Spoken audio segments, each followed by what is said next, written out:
The NR Hour Sports Show. This is episode 784, joined by former NFL quarterback Greg Nall. He played with a lot of teams, but most notably with the Green Bay Packers, and he played college football at LSU and Northwestern State. We're looking forward to this interview. First of all, how are you and your family doing during this tough situation? We're doing great. Thanks for asking. Fortunately, we've been able to have our kids in school for the last, I think they did 3 weeks of virtual, and they've been in school ever since. So I think that's made a huge difference in just kind of how our psyche and our vibe around the house has been. I don't want to say business as usual. Obviously, a lot of things have changed, but we're all well, happy in the middle of baseball season right now, and just loving life. Where are you guys located right now as we speak? We're in McKinney, Texas. Okay. And that's I'm here at TPC Craig Ranch for the Byron Nelson tournament. It's the first time they've hosted it. I live like 5 miles north of here. Oh, wow. So I was able to locate a friend that had an extra ticket and said, yeah, come on and join us. So be my only day. I got training and other things going on this weekend. I'm traveling to Nashville. So blessed, thankful to have an opportunity to come out here and check out these professional golfers. Yes, I want to start off with your childhood, and when did you get interested in playing football, and who did you have like a role model growing up that you watched in the NFL? Yeah, so I think I started playing football when I was actually about 10, maybe 11 years old. It was my first year to play. It was in flag. We were in full pads, but still flag, which is kind of strange when you think back on it. But I didn't always play quarterback. I actually tried out, and the dad that was coaching the team was like, you know what, that's not really going to cut the mustard, is what he told me. So I played fullback and tight end and some other other positions. But then once I kind of got into junior high and was able to build upon my baseball skills. I played baseball up to that point, and I did all the way through high school. But I learned how to throw things, and then the bigger and taller I got, the more I fit prototypical size for a quarterback. So in junior high, I started kind of playing quarterback predominantly. My dad had a lot to do with my upbringing. He wanted to be a coach, wasn't able to do that early on. He had to get a real job and support a young family, but he's always coached me and pushed me to be the best I could be and instilled a work ethic in me. And then once I got into high school, my head coach, Butch Stoker, really was instrumental in giving me an opportunity to start as a sophomore, but believed in me and was able to help me in ways that I would never be able to repay him. He's no longer with us, but his memory lasts with us. They named the stadium after him back home in Alexandria, Louisiana, Butch Stoker Stadium. So he, again, the toughness, the resiliency, accountability, all those type of things, he was very, very high on, and helped me from an early age get to where I, ultimately ended up in the NFL. Yeah. So go ahead. Oh, sorry. Go ahead. You were asking, I think the second part of that question was kind of my NFL guys that I followed. I wore number 16 because of Joe Montana. He was kind of my idol growing up. Obviously it's easy to root for a guy that is winning Super Bowls and all that stuff, but just really liked how he was able to command and lead a team, and then Brett Favre, when he got into the league, being a Southern boy, kind of made me want to like him even more, and then getting a chance to play with him in Green Bay, so those would be my top two guys of all time, would be Favre and Joe Montana. So I'm going to add another person in here. He's part of our team. His name is Vadan from Global Kid Media. He's part of our team, and he wants to join in because he plays quarterback in high school, so maybe he wants to get some tips from you. Awesome. So let me add him in real quick. Okay.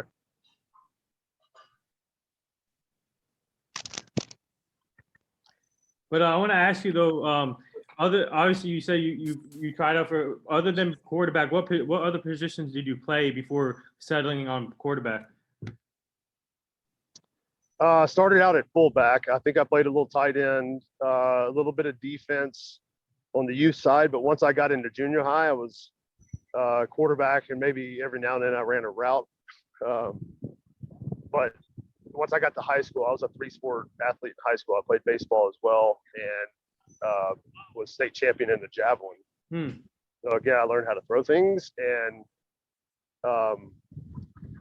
was able to juggle all 3 of those. A lot of guys played basketball and stuff. That really wasn't my sport.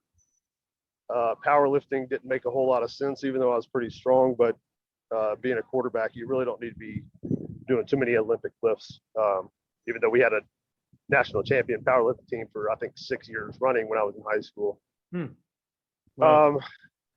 But I think having seasons, breaking it up and football, baseball, track, back into football, I think that really helped in my overall development to become a little bit more of a well-rounded athlete, right? So before we go any further, this is Vedant right here. He's part of the team. His from Global Kid Media. He's 14 years old, and he does really good stuff with his show. And obviously, he's a quarterback in high school. So, Vedant, you wanna ask some questions here?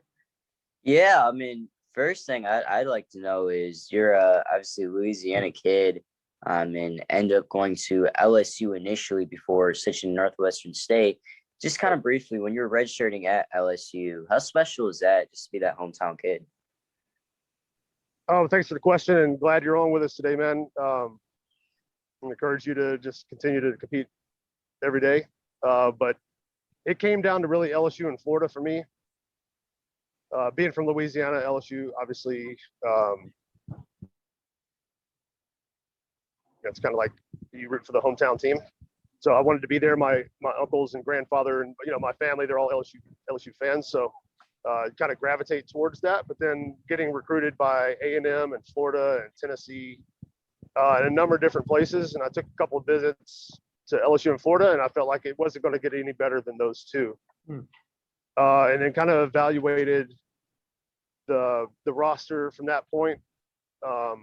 Just so quickly, when I got offered by Coach Steve Spurrier at Florida, I showed up for a summer camp, and he didn't know anything about me when I got there. But after 3 days, he offered me a full scholarship. Oh, wow. I just really liked what I did during the camp and thought I had a lot of promise. So he offered me a full ride there, but they already had Doug Johnson, who was an All-American, and then Jesse Palmer had already committed, Tim Olmstead. Both of those guys were All-Americans as well. So I felt like I'm going in there, and now I'm a fourth. That's tough competition where if I go to LSU, I could redshirt, be the backup, and then start for 3 years. And that's kind of how it worked out until that third year when Josh Booty came back to LSU. And, I wasn't getting to play as much as I had projected, but, God's great. He provided another path for me at Northwestern State. So I'm a Demon, even though I played at LSU, but I'm a Northwestern State Demon, and that's where, I'm an alumni of. Actually, speaking of Josh Booty, we both had him on the show. Josh Booty was on both of our shows, and it was awesome to talk to him, and what a great guy. And for you though, what was the reason for you transferring from LSU to Northwestern State? Really just wasn't good to play. Okay.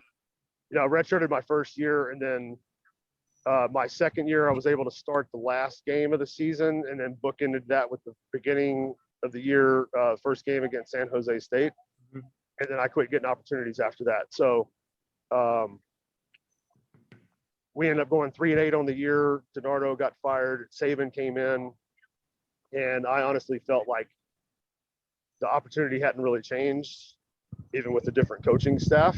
Right. So halfway through the season, I broke my thumb holding for extra points in pregame, ironically, at the University of Florida, where I almost went. On my throwing hand. So I had a broken thumb on my right hand. It was in a cast for 7-8 weeks.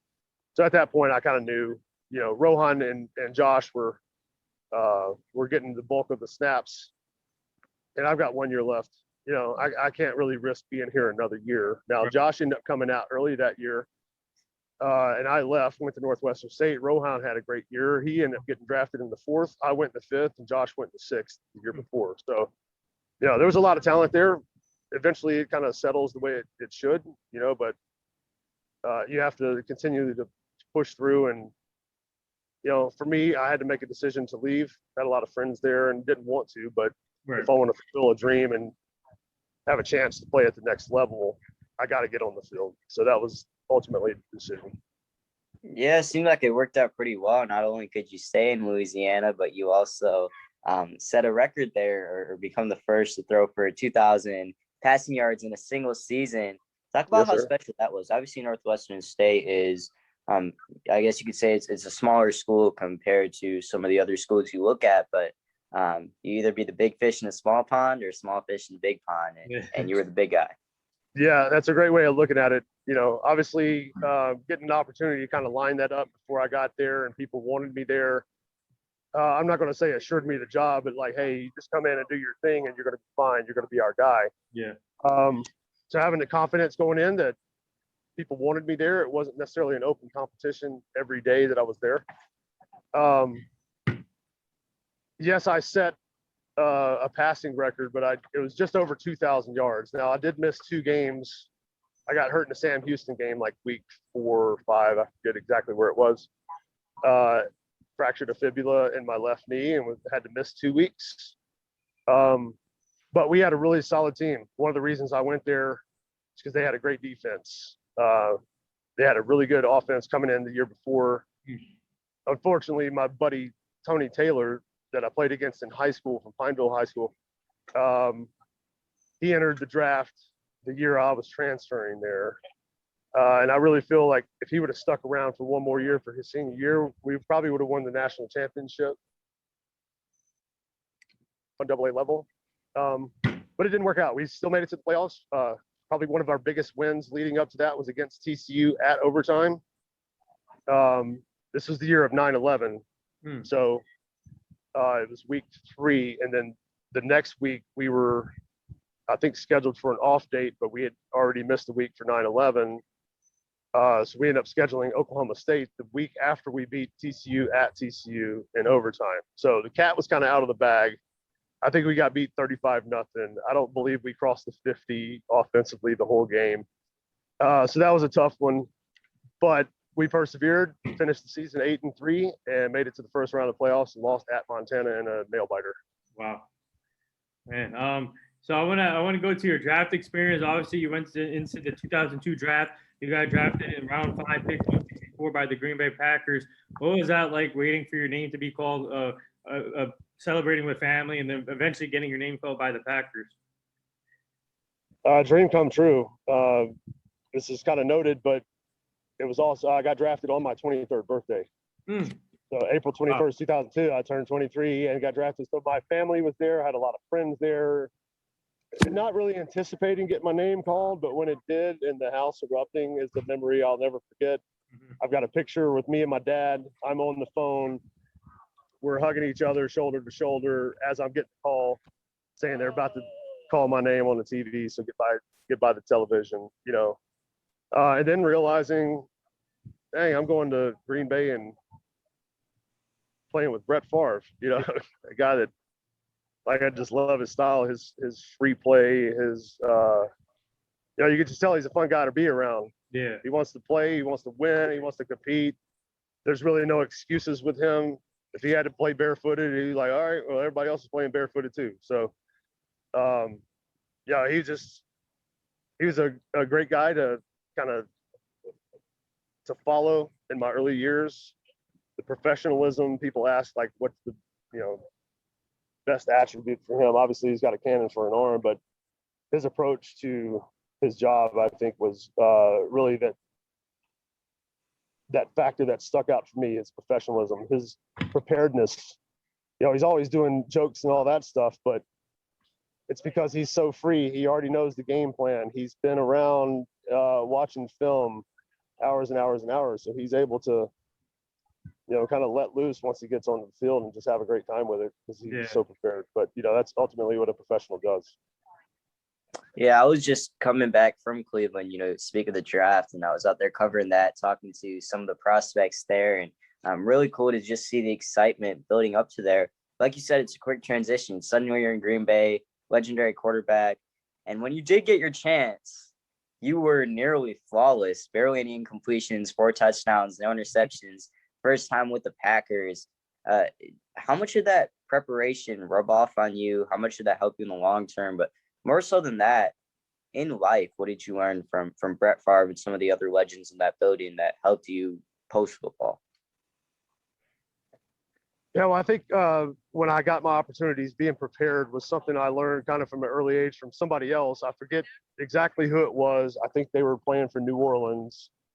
It was the third string guy, wasn't expecting to play, and had to, but admitted after the game, after a poor performance, that he didn't study the playbook at all. And I mean, kudos to him for telling the truth, but I don't know if I said that publicly. But I took it as a lesson to learn. Like, if I'm ever in that situation, I get my chance. I'm the third string guy, like I did when I had my first NFL pass attempt. We're down 14-7 with like 18 seconds left to go in the game. Favre was already out with the concussion, and Doug Peterson's in. He gets hit on the ribs on the sideline. Ends up he tried to tough it out, but a couple of drives later, he just couldn't make throws. So they called me in there. Now, granted, I had one throw. It was complete for like 24 yards. But after that, knowing I'm one play away, even accelerated my thought process and how I need to approach film study. It's one thing knowing your offense and all the nuances and the checks and hot routes and when we're making protection calls. Right. That's one thing. But then you have to apply that to what you're seeing on the defense, who is trying to trick you. You know, they're not going to just show you the vanilla cover two. They're going to roll to something. They're going to bring a blitz where you're not expecting it.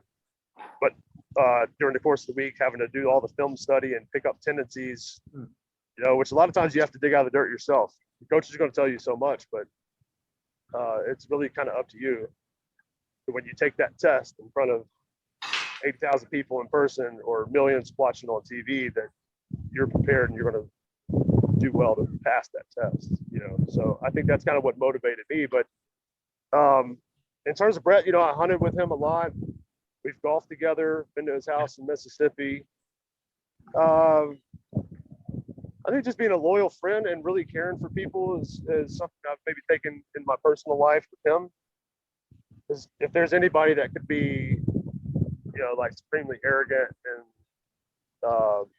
you know, talk down to people, it's somebody like Brett that's in the Hall of Fame, that's won Super Bowl, you know, but he was never like that. Not with me anyways, you know.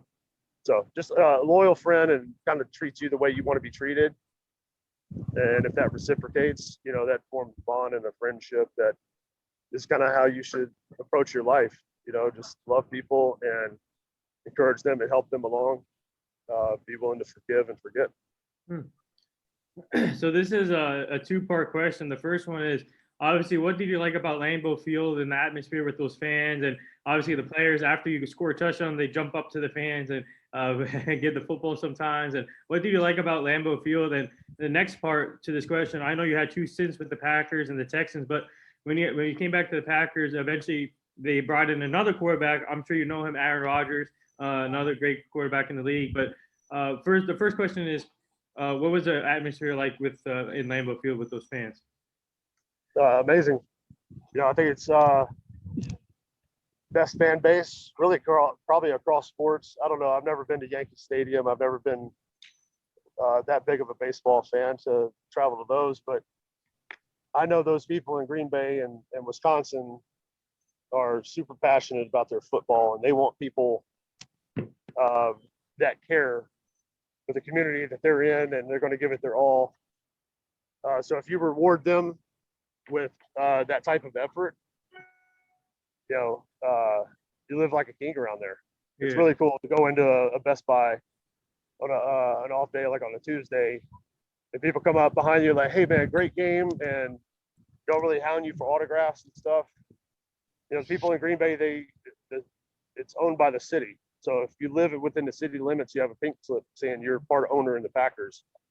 So they have a vested interest in you doing well because they live there. They own the team, right? So you have hundreds of thousands of owners that want to see you do well, you know, and embrace you into their community. And just the rich tradition, looking around and seeing Paul Hornung and Bart Starr and all these guys on the Ring of Honor inside the stadium, knowing the people that have come before you.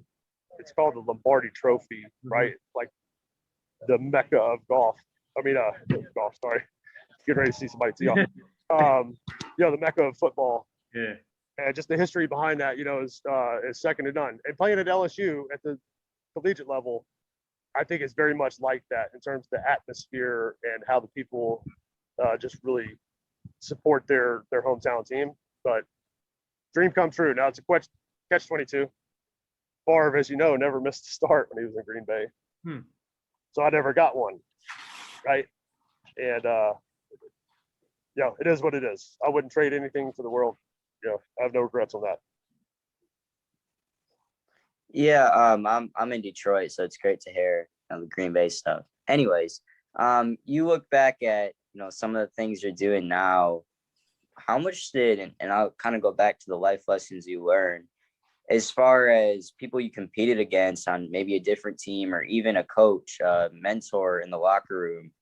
Who were some of those people? What advice did they give you about post football? Because I bring it up all the time. Players can go 10 maybe years in the league, but then after that they have to do something. What advice did you get as far as that goes? Yeah, one, I was fortunate enough to have a financial advisor that my family has known for 30 years. I think my dad sold them their first car when they got married. So Mr. Greg O'Quinn really helped prepare me for life after football. My goal was to get to 10 years and evaluate my situation after that. If I could just get to 10. The ball deflated a little bit sooner than I anticipated. I got 7, better than most, but it wasn't into that third or fourth contract that was going to allow me to, have enough in the bank, so to say, to live off interest and not really necessarily have to work. So I think if there's any, I don't want to say regret, but if I wish I'd have done more, have been like internships while I was playing in preparation for that.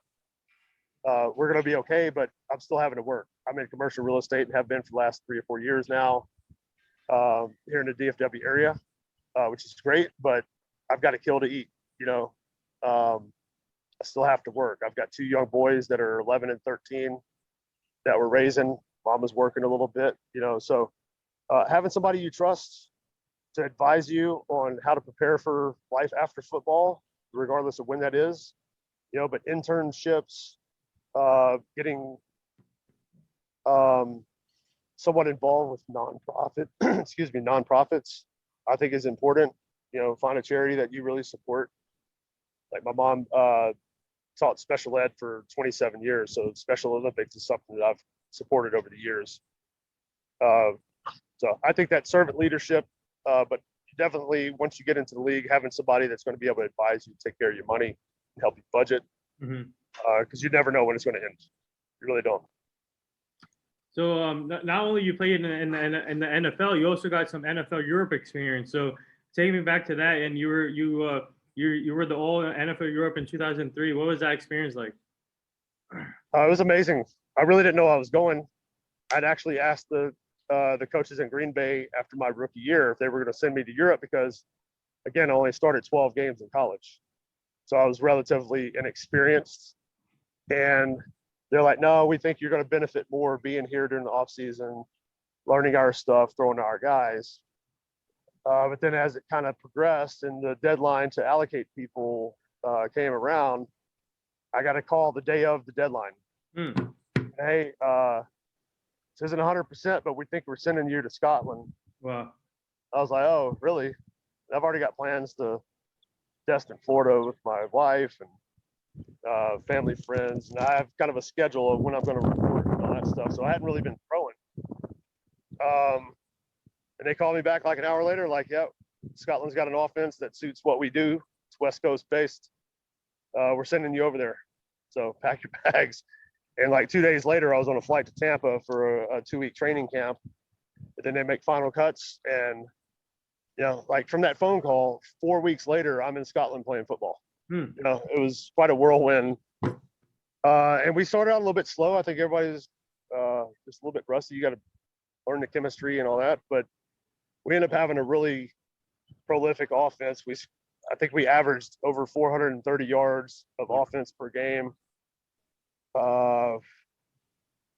We set some records. We had scored 63 points, I think, in the opener.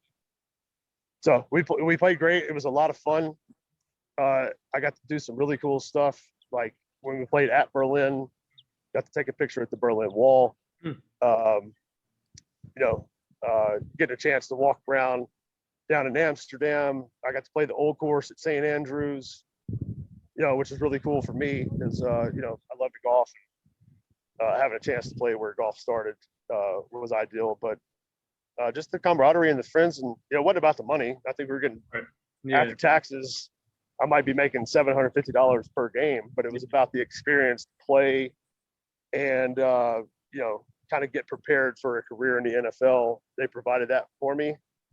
I played pretty well, but I had a good offensive line, a good running game that allowed us to do a bunch of different things. We were very multiple, a lot of screens, threw the ball downfield, a lot of play action, bootleg stuff. It was a great time. I want to ask the advice you have to young QB. So I play quarterback on my freshman team, getting ready for JV this upcoming year, and I'm trying to develop arm strength, trying to grow. What advice do you have for younger QBs who are trying to make it to the next level, or at least grow and become better each year? I think probably the first and foremost thing what I will say is always compete. Like each day, wake up, find something to get better at, but always strive to get better. And I learned from a good friend of mine through the Elite 11 process, Yogi Raw. He said, if you look up the definition of compete, like the root origin is to strive together, right? So the more you can bring people along with you, I think is going to be the true testament to your greatness. So leadership skills, servant leadership is a lot that we talk about. Yes, you need to be physically fit. Specifically for a quarterback, you need to be very strong in your legs and your core. That's where you're going to generate most of your power. That's going to allow you to make all the throws on the field, as they say, as opposed to being kind of a system type quarterback.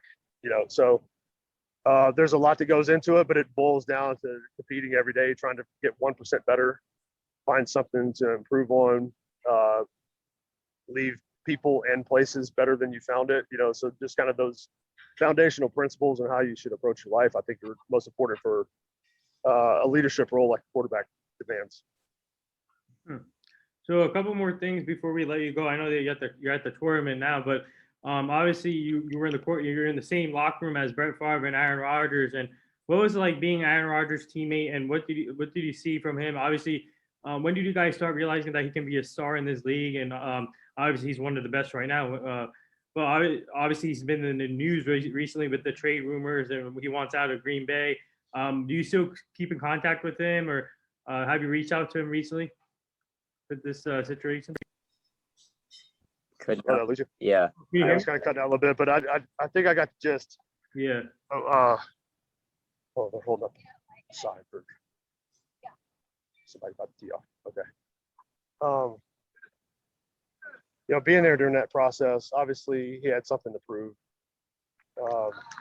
Favre and I being from Louisiana and him from Northern California, just different cultures that we've kind of grown up in. So he didn't necessarily fit in all that great to begin with.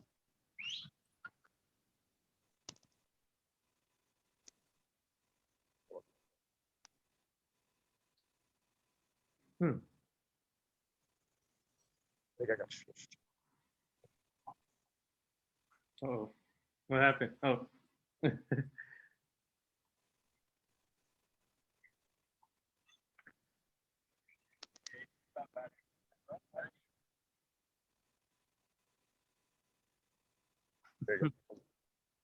mean, I'm far enough away from the tee box and facing away. I think I got switched though. Sorry. It took him a while to kind of assimilate, I think. Right. Yeah, we all knew he was talented. You could see how he could throw the ball, how he could move, how he can run, all that stuff. Obviously tested very well mentally. So knew he was pretty bright and was going to be able to pick up our system. My question early on was always about how he was going to be able to lead a team. Yeah. Because the chip on his shoulder that he constantly carried around. I wouldn't say necessarily showboating, but there was just kind of a arrogance that he portrayed, way he talked to people, which kind of was a little bit off-putting at times. But obviously, you can see that he's overcome any shortcomings, in my opinion, in that regard. And that Super Bowl ring, he's one of the best of all time. He's never done it. Statistically, he's done some things that I don't think anybody is ever going to be able to touch. So, it was a blessing to be kind of a fly on the wall in that situation. It's kind of like I got squeezed out, but being of the same region as Favre, hunting with him, golfing and everything, we obviously connected early on, and I was with him for 3 years before Rodgers came there, so we had already kind of developed a bond and a relationship. Yeah. So it was kind of a difficult situation. Only one person's going to play, right? And we're sitting here looking at this guy that 6'2", 220 pounds, and literally, I think, can throw it through a brick wall. He does some crazy things, makes decisions that end up being the right ones, but I can't even process how he got to that. But that's what 15, 16 years of experience of playing constantly really does for you. A lot of times you can't even explain what you did. You just did it. So, but that experience, I think, kind of being on the outside a little bit looking in, has prepared me for being a better coach, in private instruction, and being able to do different camp stuff throughout the country with the Elite 11 and other organizations, and really be able to give it back. I think some of the best coaches are guys that never became superstars, because they do stuff that not only you can't do, but they can't really tell you how to do it. So, just a blessing to have that opportunity, and thankful for everything that moved forward. Yeah, you speak of kind of some of the decisions Aaron Rodgers makes on the field. It's like kind of Patrick Mahomes, who's his running mate for the MVP this year. Someone I talked to a couple of years and actually asked about that. Some of those arm angles are just stuff that you don't see. That's stuff that you're taught not to do, and somehow pulls it off. So yeah, definitely those superstars. I can't explain how they do half the things they do, and definitely interesting there. I'd like to hear briefly, based off of the draft, which was fairly recent, how do you grade kind of each? I'm not going to go each teams. Who do you think were the winners of the draft overall?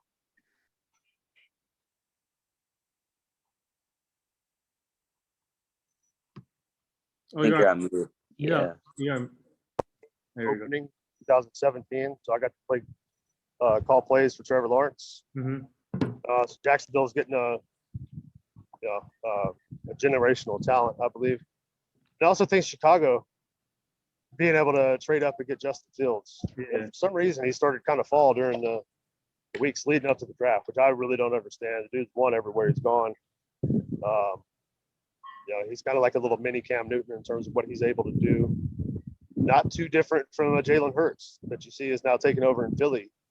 Excited to see another guy that's come through our program, what he's able to do when he's the man. So in terms of the grade, I didn't watch all the draft. I really don't get too much into that. I don't watch a ton of film. I do study some of our guys that were training, but it's more about my biomechanics and footwork and more of the technical side, as opposed to grading out and the scouting side of things, more for the coaching part. So I want to ask you about your obviously your coach now. I want to ask about Elite 11. How did this come about, and what do you like about this, and what's it like coaching now these young quarterbacks? Well, in 2013, I got a phone call from Trent Dilfer, who said that he had seen one of my training sessions with a kid that lives here in Frisco. I used to film all my lessons and give them the tape to go back home and watch. Well, Trent ended up seeing that as he was applying for one of the regional opportunities, and just really liked what I was teaching. Called me up. He's like, "Man, I need you on my staff." That was 9 years ago. I've missed a handful of events ever since. So I've kind of worked myself into a leadership role, just because really my availability, but also my playing experience, my coaching philosophies and everything kind of adhere to his quarterback architecture and the things that we preach through the Elite 11. So it's been an awesome ride, and I'll do it as long as they want me to do it.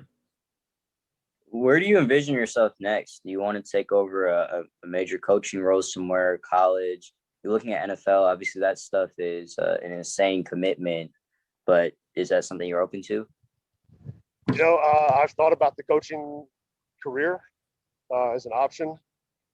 Ultimately, it really comes down to a couple of things. We really like where we live right now in McKinney, Texas. We're raising a family here.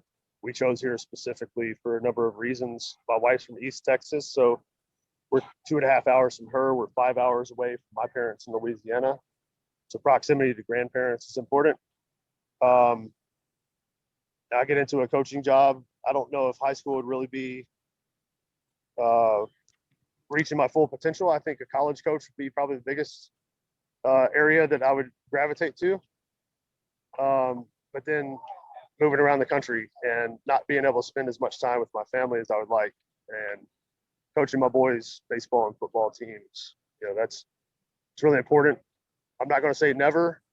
I'm kind of getting my coaching itch scratched through the Elite 11 and the private training that we do here weekly. And then this past offseason, getting to work with MJP, Michael Johnson Performance, and prepare Ian Book for his training day. I think that's kind of the role that I want to gravitate to, is more combine prep, NFL draft day type stuff. Getting those guys in for a couple of months and prepare them, and then during the offseason working with them again. I think is really kind of the coaching perspective that I want to have. So yeah, so speaking of Ian Book, obviously you worked with him, and what was your reaction when he got drafted by the Saints? And do you think he's in a perfect situation with Sean Payton? Yeah, I think so. I think it's almost a shame that Drew ended up deciding to retire. Yeah. Obviously there's a lot of similarities in terms of stature and size and all that stuff, but the kid's a proven winner. I mean, you look at his record at Notre Dame and what he did in a couple of years of starting. He was really smart. I remember after he had a Zoom interview with Saints, we went out on the field right after that to start throwing. It's like, man, it felt really good. They asked me some pretty tough questions. He basically had to they installed like 2 protections and 3 different pass concepts. Then they went to his video, watched a couple of his games, a couple of throws, having talked through that. And then they went back and watched some of the Saints video and said, all right, which one of these plays is the one that we installed a minute ago? And he did very well at that process. So I think that Coach Payton and those guys down in New Orleans are really high on his football IQ. Obviously, somebody of the same size has been doing it at a high level in their system, so that's not really the biggest issue. We'll see how he works out. He's got a couple of guys in front of him with Jameis and Taysom Hill that he's going to have to compete with. But I trust him in an NFL room. He's smart. He gets it.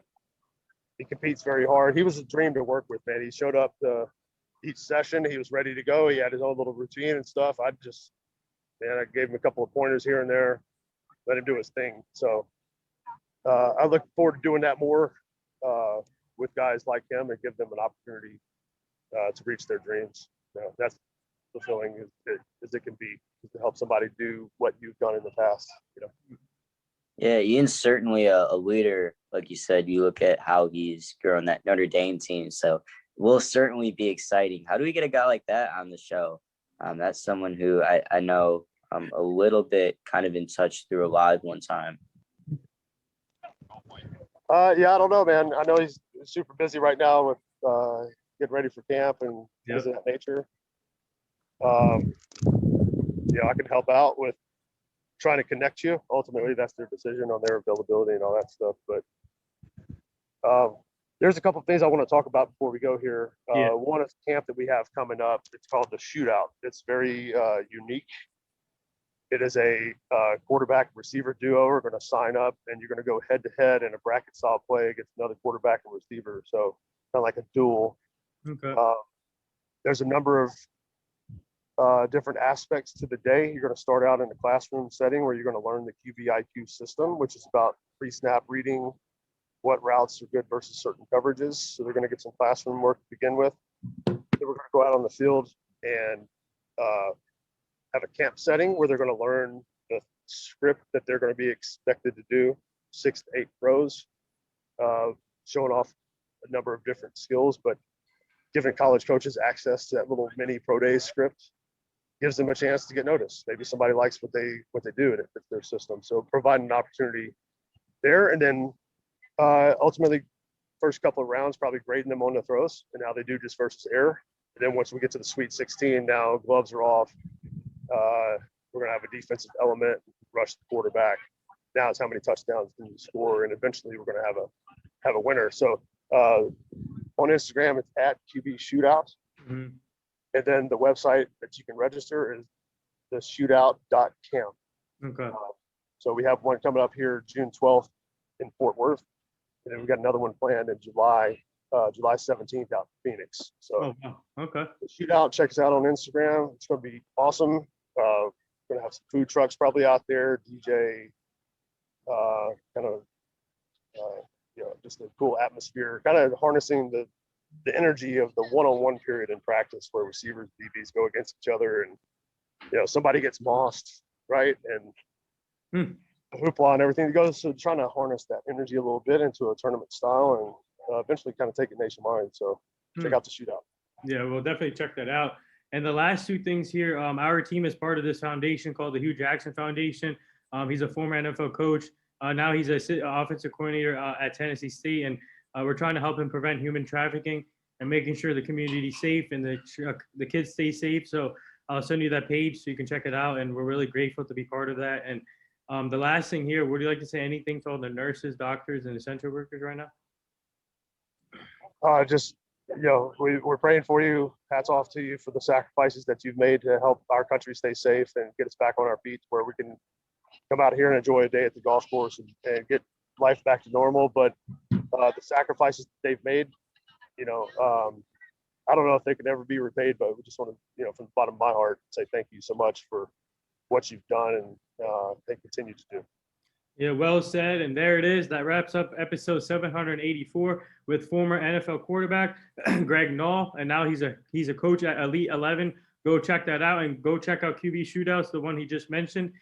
Keep up the great work, man. Thank you again for coming on. It was truly an honor. And have fun at the tournament and good luck. All right. Thanks, guys. Appreciate it. Let's do it again soon. Yep, no problem.